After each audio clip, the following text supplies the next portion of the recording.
Queen Esther saves her people. A soothing bedtime story. Settle in now, and let your body grow soft and still. Take one long, slow breath, and let it go.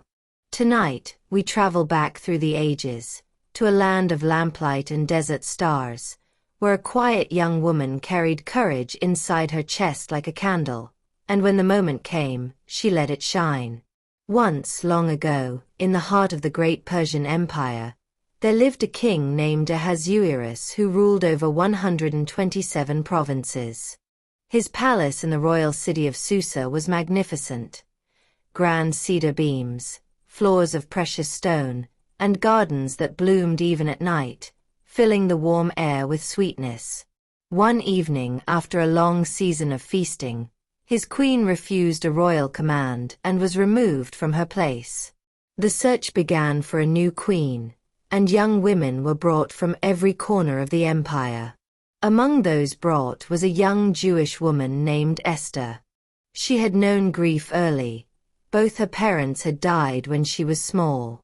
But her older cousin Mordecai had taken her in and raised her as his own daughter. Esther grew into a young woman of quiet grace, the kind whose stillness drew trust and warmth from everyone around her. When she stood before King Ahasuerus, he loved her above all the others. He placed the royal crown upon her head and made her his queen. Before entering the palace, Mordecai had given her careful instructions. Tell no one that you are Jewish. Esther, trusting him completely, kept that secret close. Every day, Mordecai walked near the palace gate, quietly watching to be sure she was safe. For a time, life settled. But one day the king elevated a man named Haman to the highest position in the court and commanded that all at the gate should bow to him. Everyone obeyed. Everyone except Mordecai, who stood straight and still each time Haman passed, for he was a Jew and would bow to no man in that way. When Haman noticed, his wounded pride turned to something dark. He did not want to punish one man. He wanted to destroy every Jewish person in the empire. He went before the king with smooth and careful words and offered his own wealth to fund their elimination. The king, trusting him, handed over his signet ring. Letters went out across the empire, sealed with the king's own ring, ordering that on a chosen day, all Jewish people were to be killed. When Mordecai learned of the decree, he tore his clothes in grief and walked through the city weeping. Everywhere the news spread, there was mourning and fear. Word reached Esther, and she sent her attendant to learn what had happened.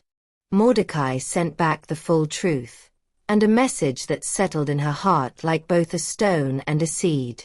"Do not think," he said, "that you alone will escape. And who knows whether you have not come to this very place, for such a time as this. For such a time as this." She held those words and let them move through her. To approach the king without being summoned meant death, unless he extended his golden scepter. And she had not been called in 30 days. But something shifted deep inside her, quiet and firm, like the turning of a tide. She sent her answer back, "Gather all the Jewish people in Susa and fast for me, 3 days, without food or water. My maids and I will fast as well. And then, though it is against the law, I will go to the king. And if I perish, I perish." 3 days passed in prayer and silence. On the morning of the 3rd day, Esther dressed in her royal robes, not with vanity, but with courage, and walked through the palace until she stood at the entrance to the inner court. The king looked up and saw her there, still as a flame in quiet air. He held out his golden scepter. She was safe. She came forward, and he asked what she wished. She invited him and Haman to a banquet she had prepared. They came, and when the king asked again what she desired, she asked them to return for a second banquet the next evening. Then she would tell him everything. That same night, the king could not sleep. He asked that the royal chronicles be read aloud to him, and the reader came to a passage about the day Mordecai had uncovered a plot to kill the king, saving his life. What honor was given to this man? The king asked. Nothing, he was told. He lay awake, troubled. When morning came, the king asked Haman what should be done for a man he wished to honor. Haman, certain the king meant him, described a glorious ceremony, royal robes, the king's own horse, a herald proclaiming through the streets. "Do exactly this for Mordecai at the gate," said the king. And so Haman led Mordecai through the city on horseback, calling out the honor he had pictured for himself, now ringing through the streets for the very man he despised. At the second banquet, in the soft glow of lamplight, the king asked Esther once more what she truly desired. And now, in the moment she had fasted for and prayed for, she spoke. "Let my life be granted to me as my petition, and my people as my request. For we have been sold, to be destroyed and killed. The enemy is this wicked Haman." The king rose in fury. Haman fell before Esther begging for his life. A servant mentioned the tall gallows Haman had built for the very man who once saved the king. "Hang him on it," said the king. And so it was done. A new decree was written and sealed with the king's ring, giving the Jewish people the right to stand together and defend their lives.